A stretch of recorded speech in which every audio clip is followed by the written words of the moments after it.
Good morning, Destiny players, and hey, it's close to the end of the season of the Deep. How was it? I am Bladeburger, your local dirty portal generator kind of guy. As per usual, promotions, hey yo, memberships, we have those. Hand over your hard-earned money to the burger. Me love you long time. Also, do the stuff with the liking and subscribing. We're only 170, yeah, that's right, away from the good old 1,000 as of typing this video, so help a burger out. Now it's time to get to the main meat of this video, Season of the Deep. Let's start with the story and how it flowed this season. Like all seasons that have existed, there's something big in week 1, nothing for 3 to 4 weeks, something big in the mid-season, and then absolutely nothing until the final story mission in week 8 or so. Unlike Season of Defiance, something actually happened, probably the most important cutscene in the history of the game, the Witness's origins. Just casually slapped into week 5 of the season. Outside of that, nothing really happened until week 8. Just do a mission, maybe do a seasonal activity, then hear Sloan ramble for a bit. The story was solid, better than Defiance's, but still paced poorly with the weekly lockouts for nothing to happen. Just a seasonal problem. Hopefully next season and seasons after improve on this story thing instead of, hey, dialogue, hey, do a mission, hey, dialogue, oh, now wait a week. The end reveal, though, for this season about Savathun being the key to getting through the portal and the Traveler did come out of left field, really not making any sense at first. While it's a needed thing for where the story is going, with Savathun needing to show back up, it just seems shoved into the end of the season with no build-up and no hints. It's just kind of there. Overall, a pretty solid story, one of the better seasonal stories that we've had, although it was hurt a lot by the pacing and the fact that the Witness's origin should have been the Lightfall final cutscene and not just shoved into week 5 of a season. For other stories and lore, man, the dungeon stuff was good. The voice lines of Zevo, Wrath, and Grief, the desperate gambit the Lucenhide pulled, and the lore surrounding that was just great. Lore team, you're good. Dungeon stories are still top-tier stories, and the Ghosts of Deep upholds that standard, if not over-delivering on that standard. A word Bungie hates, we all know.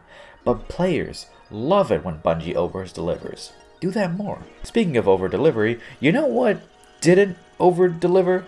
The new seasonal content, salvages and deep dives. Let's start with these salvages. The forgettable, awful, terrible, boring of the 2 seasonal activities. These were just bad. If there ever was an activity that maintained an already lowered bar, salvages fit that. Low ad density, half the objectives being snooze fest, and objectives that we have seen previously, the list goes on. The 2 main bosses for the activity were also unfun, with the night boss always moving specifically behind a large obstruction so you couldn't shoot it while on the correct plate, which, by the way, players still don't know about. We have like 2 to 3 weeks left of the season, and players still don't know to stand on the plate that matches the symbol in the air. Not that it matters, the boss moves so much that he just stands behind an obstruction anyway, so you can't shoot him regardless of where you're at. Very obnoxious boss. The second of the 2 bosses, the Ogre and Cindier pair, was better, but still just kind of boring.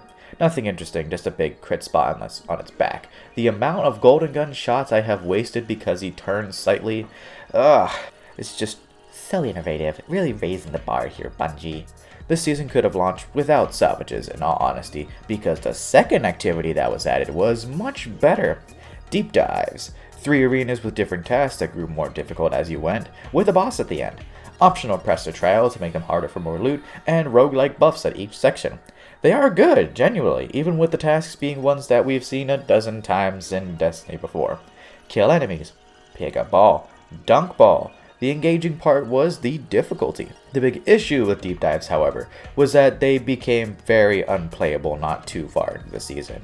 If one person doesn't activate the pressure trial, someone leaves. If you don't do the exotic quest, someone leaves. A good activity with a horrible implementation of those mechanics.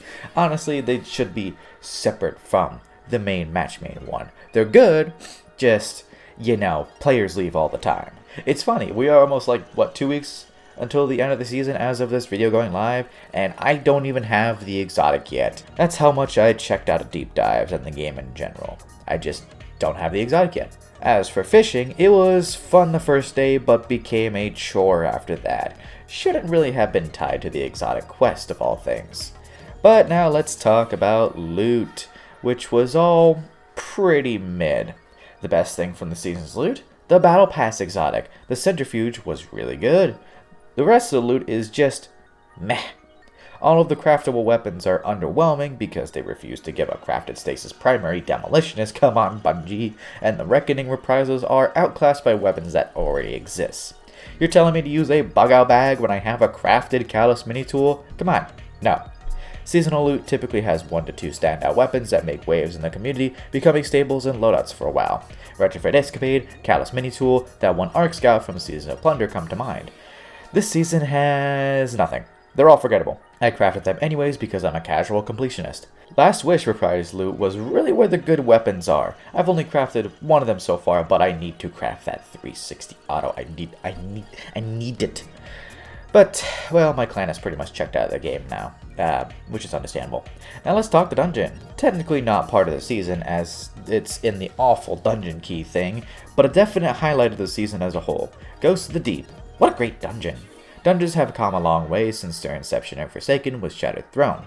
This is where Bungie over-delivers, and players love it. Man, if only Bungie over-delivered everywhere else. The loot of the dungeon was good, except the glaive. The armor is sexy, and the mechanics are interesting, not too hard to learn. Good for a dungeon.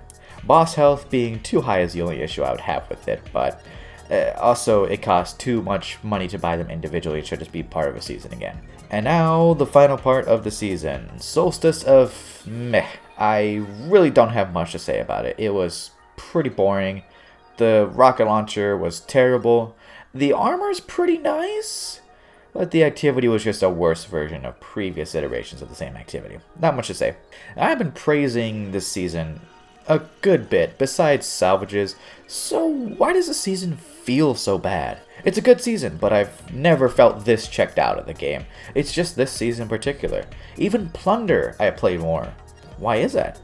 Well, there's a lot. There's technical issues, bugs were just all over the place, and the content was really just passable.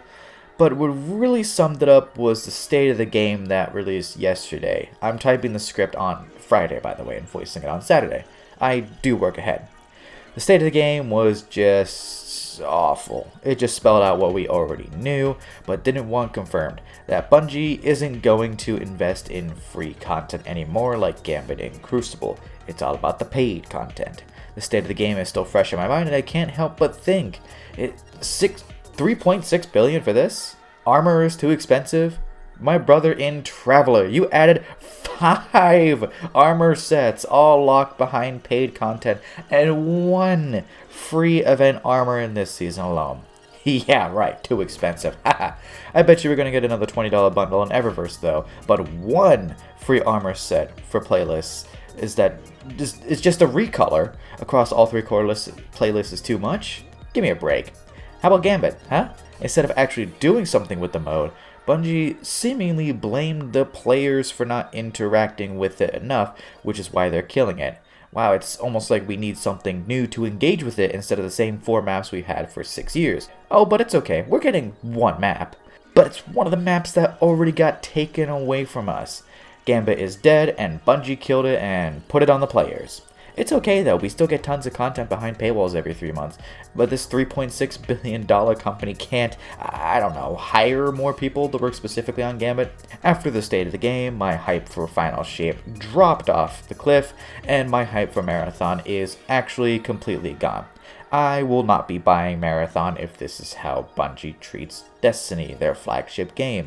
It's very disappointing. Not a very good time to be a Destiny player. Like, it is you are better off playing Halo Infinite, which is just adding a map, just out of nowhere, for free, than you are being a Destiny fan, who struggles to release 1 map a year and calls it too expensive. Man, but that showcase though, ooh, wait for the showcase. Anyways, overall for the season's content was good, except salvages. The loot was just mid, and the story was good, but poorly paced. As for number rating, I'd give the actual season a 7 out of 10, but Ghosts of the Deep contributes a whole like 2 or 3 points to that. It hard carried. I'm still going to play Final Shape, but with how this season and Defiance went, and as well as, Bungie being Bungie, no idea if I'll play what's after. 3.6 billion, by the way. If you liked the video or agreed, let me know. If you disagreed, the door's over there. Thank you for watching. I'll see you on the next one. Hey, become a member. Join my Discord. Blade Burger out.